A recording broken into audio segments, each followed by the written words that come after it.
Okay, good morning, everybody. Good afternoon, good evening, wherever you're from. Today, I am joined by JP Laurent. JP is a really experienced teacher, a fantastic sports coach, and he's currently head of the juniors at West London Track and Field.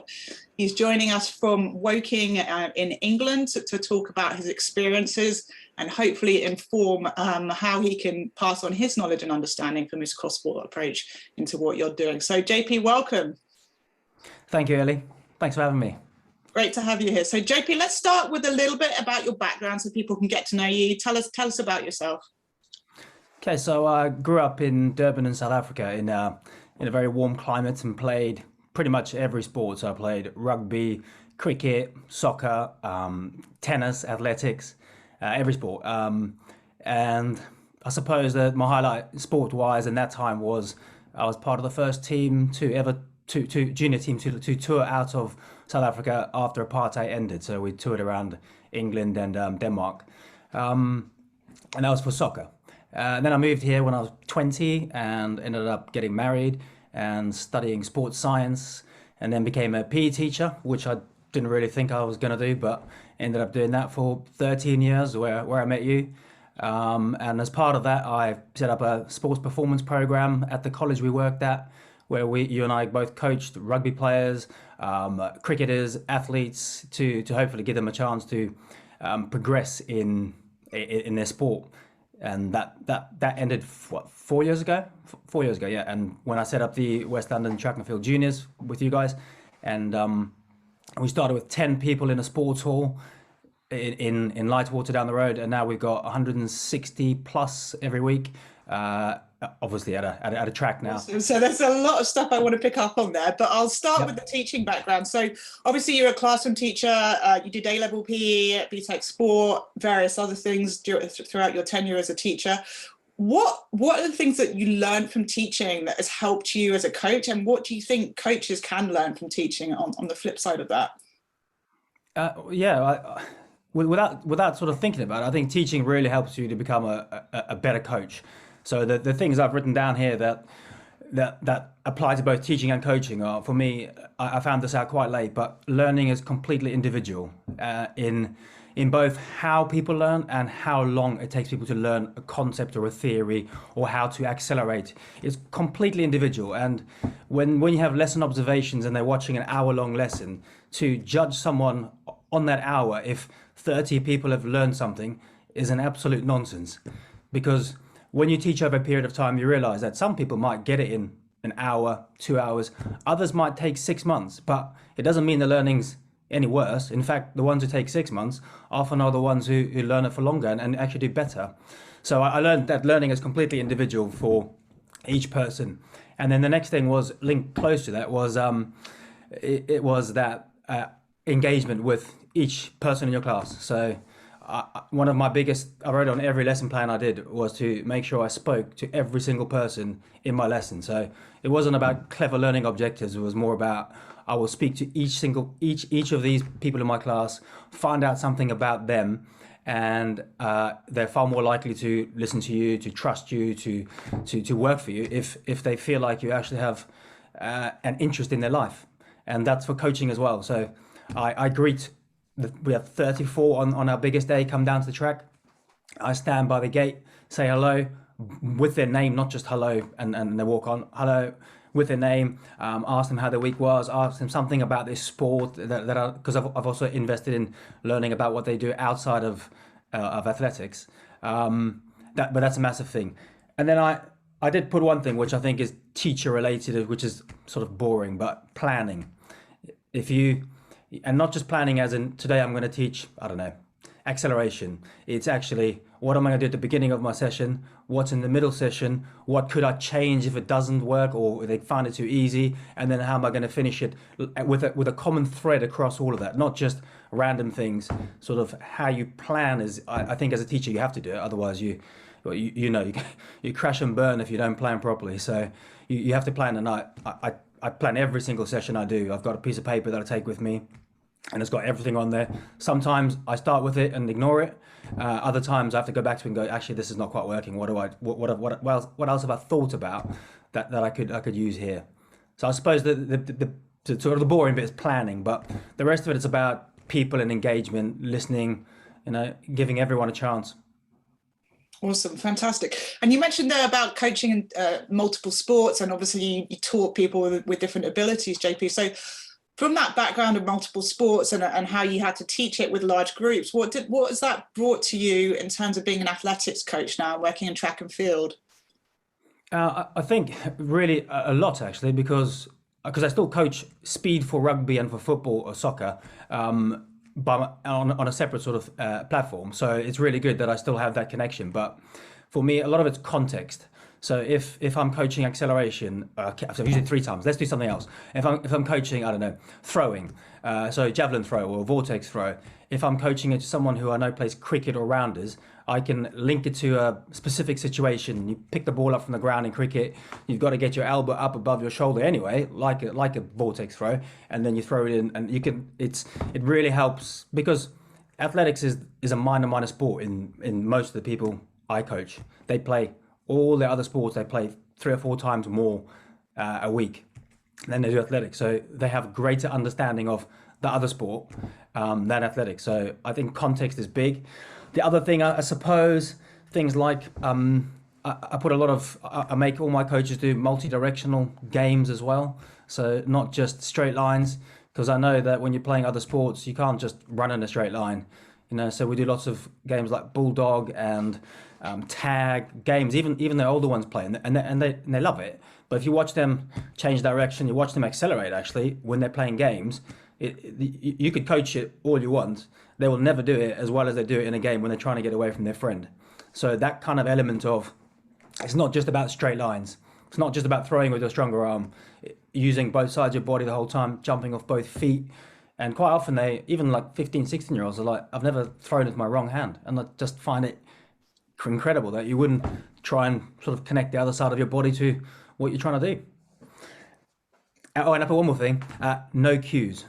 As in, with big groups, it pains me when I go past their field and there's a football coach there or a rugby coach and there are 15 children in a row waiting to catch a ball and run into a bag.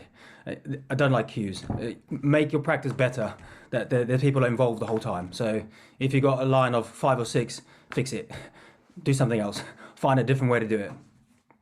Okay, so you talked there about no cues versus kind of keeping people engaged throughout a session. So what would you use to break down your teaching points if you're not cueing? So how would you... Cueing as in a physical cue, with a cue, with a letter Q. I see. No lines.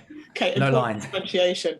Oh, but cueing is important because I've heard lots of when you come to it in a minute about mentors now, lots of people talking about trying not to give too many cues, and I'm definitely trying to do that now with my coaching. And we have a meeting every half term with my coaches, and we're all trying to basically speak less, trying to find what's really important, make sure we keep reiterating that, and then just letting them sort of learn instead of making like I'm doing now, just yakking on. Give them time. Well, and that's an important differentiation because those of you listening in the US probably think of a cue as something probably a teaching cue, whereas you probably say wait in line. So, absolutely not having people wait in line for a go when they've only got half an hour with you. So kind of maximizing your impact by keeping the pace of the session as great as possible is kind of what you're saying there, I guess. Kids get bored really, really quickly. When something about coaching kids as well, they're so honest. They'll tell you straight away. If you only coach people who are really motivated and think they want to be professionals in their sport, they're mostly probably not going to tell you this is really boring. Whereas a kid, a 7-year-old, will come to you and go, "This is a really boring game. I don't understand it." And basically, you've got it wrong. You've got to fix it. Yeah, you have to learn. You have to learn to change it. You can't just assume that because I've planned this in my brain, it's going to work. You got to change it. And if the whole group is not getting it, then you definitely know you've made a mistake. Awesome. So yeah, children are harsh teachers. They don't hold their words. Yeah, they're brilliant. Much more honest than adults. Yeah, true. So you talked there a little bit about mentorship. Tell us about your mentors and what your takeaways have been from them and how important they've been to you as a coach. I found this quite difficult because I've never really thought of the concept as a mentorship, but And I know it's banded all around Twitter and Instagram and that. And the idea of just me is from learning from other people, I think, and learning from experienced people who have done it and who are honest, and don't.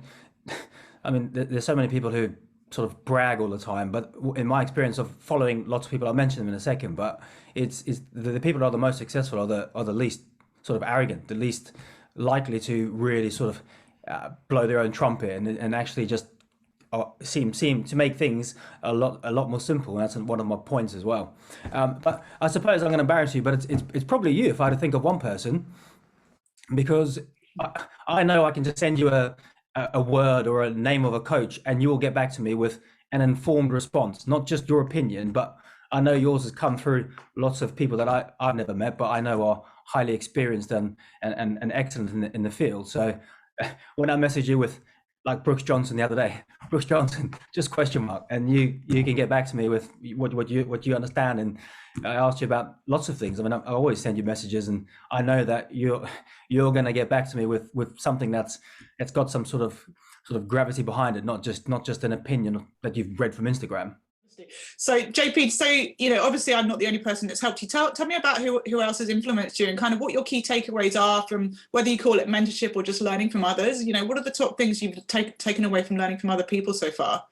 So I've written a list of people that they kind of go back down through you. So I got like Dan Paff, Stuart McMillan, Tom Tellez, Vince Anderson, Derek Everly. It's all your lot there anyway. But and then very recently, like I said, the message about Brooks Johnson, I listened to such an interesting podcast from him, and he's 85 years old, completely straight to the point, no rubbish at all, but within there you can still hear he was talking about being too arrogant when he was younger, and I've heard that across all those coaches. So my takeaways from them were keep things simple, don't overcomplicate things, don't show how clever you are even if you aren't, be humble no matter what level you reach. Just what's the point in trying to be arrogant?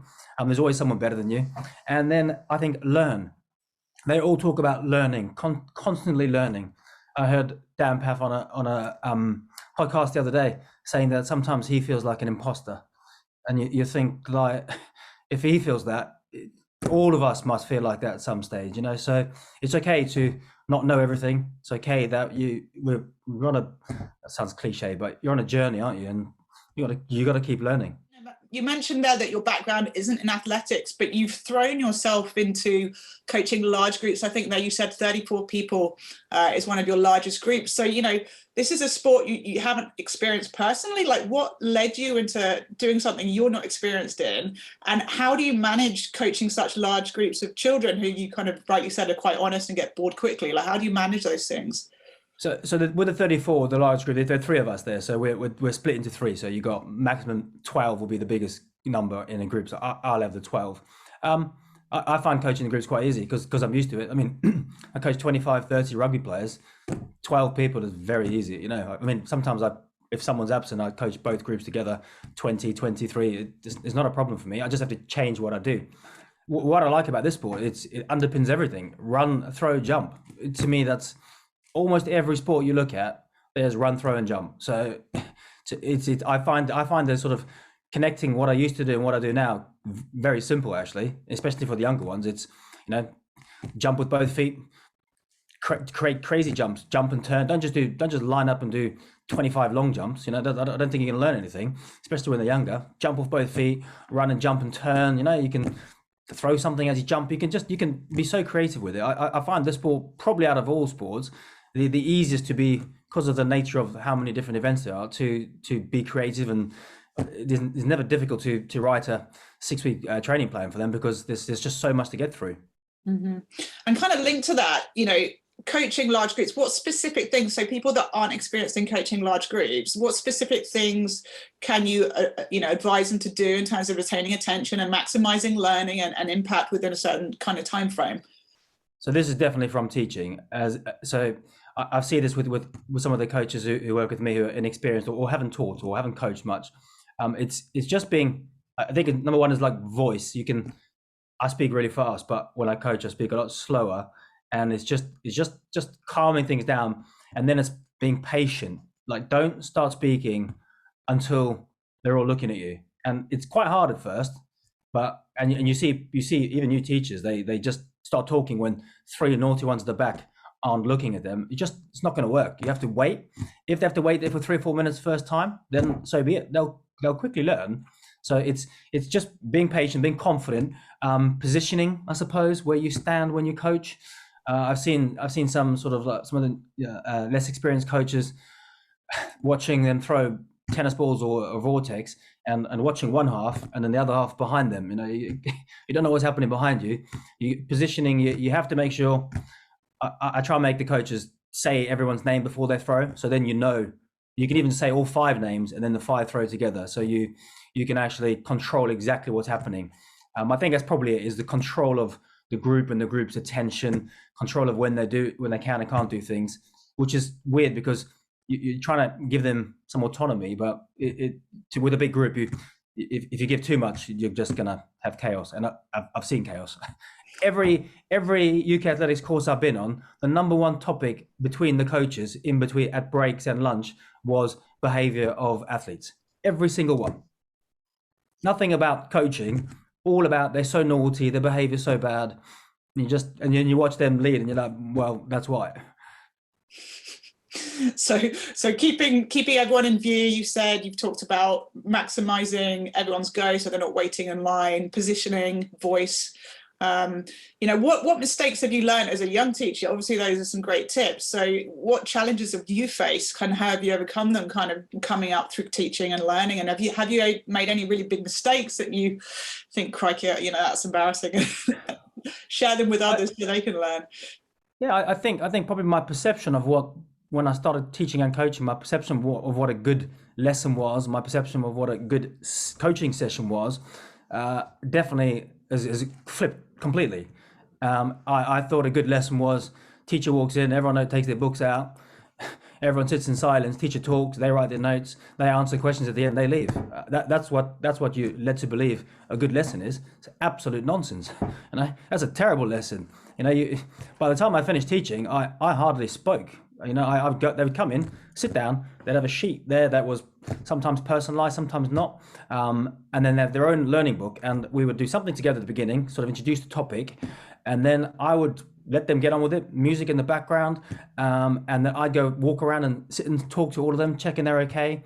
And they learned far quicker, far more than when I was standing with a PowerPoint pretending that I was some sort of clever teacher.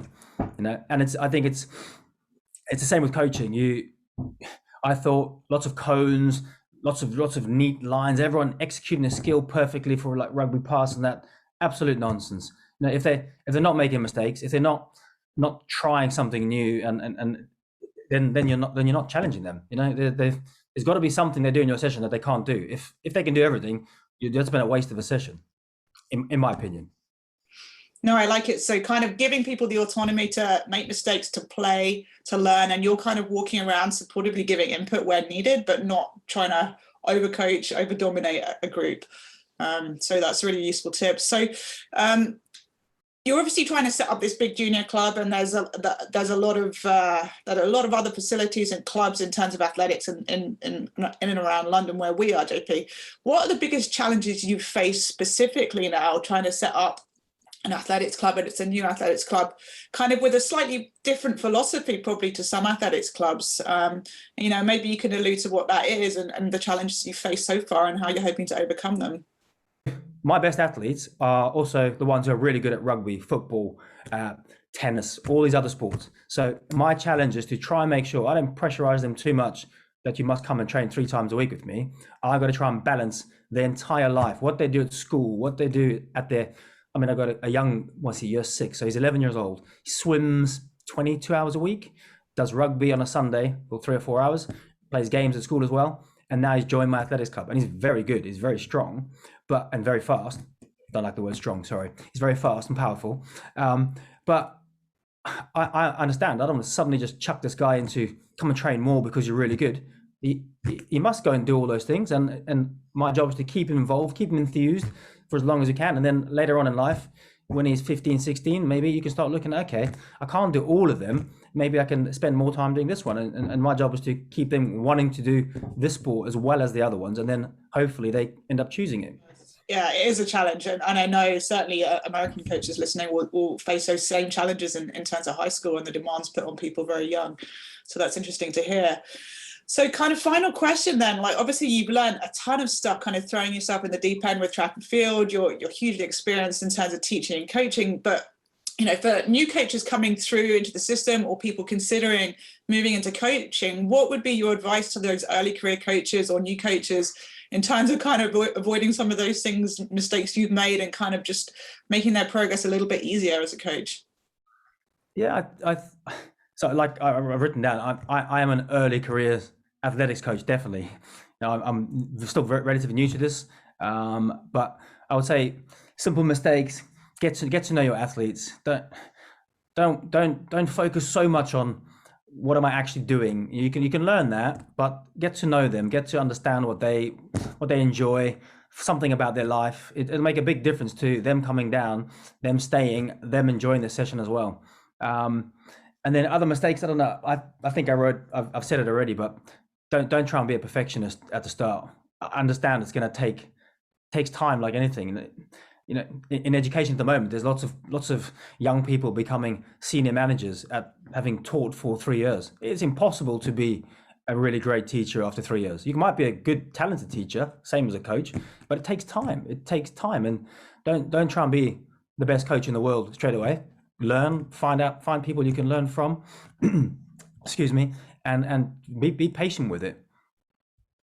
That's awesome, JP. And if I'm going to add one then on there for you as well, just from listening to you and having spent a ton of time around you, I can't emphasize enough, and my own experience as well, in terms of coaching large groups of people, coaching people of all abilities, and not worrying about producing an elite performer in the first few years of your career. If you do, fantastic, well done.